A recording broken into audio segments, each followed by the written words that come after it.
చేసుకుందాం అనుకోలేదా? అట్లాంటి ఎన్ని జరగలేదు, ఎన్ని మాటలు మాట్లాడలేదు వాళ్ళు కూడా. అది తప్పు అనలేదు కదా, అదేమంటే వాళ్ళని తట్టుకోవడానికి అన్నాం. ఇప్పుడు వీళ్ళ మీద కేసులు పెడుతున్నారు, ఇది పెట్టమంటారు నేను. మరి వాళ్ళన్న కంట్రోల్లో ఉండాలి కదా ప్రాక్టికల్గా.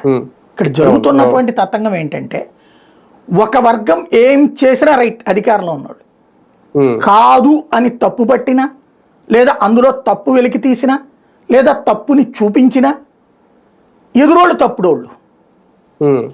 అదే సందర్భంలో ఒక వర్గం ఏం చేసినా తప్పే. అది ఇంటి దగ్గరికి పరిపాలన తెచ్చినా, ఇంటి దగ్గరికి డాక్టర్ని తెచ్చినా, లేకపోతే కనుక ఇంటి ఏరియాలోని పాలన పెట్టినా అన్నీ తప్పే. దాన్ని మనం యాక్సెప్ట్ చేసేసాము మన రాష్ట్రంలో. ఏంటి అంటే పక్క రాష్ట్రంలో ఉన్నోడు, పక్క దేశంలో ఉన్నోడు మనకొచ్చి చెప్పింది నమ్మేశాం, వినేశాం. ఆ మైండ్ సెట్లోనే ఉన్నాం మనం స్టిల్ నౌ. కాబట్టి ఈ రాష్ట్రాన్ని బాగు చేయడం అనేటటువంటిది భగవంతుడి చేతిలోనే ఉంది మనకి.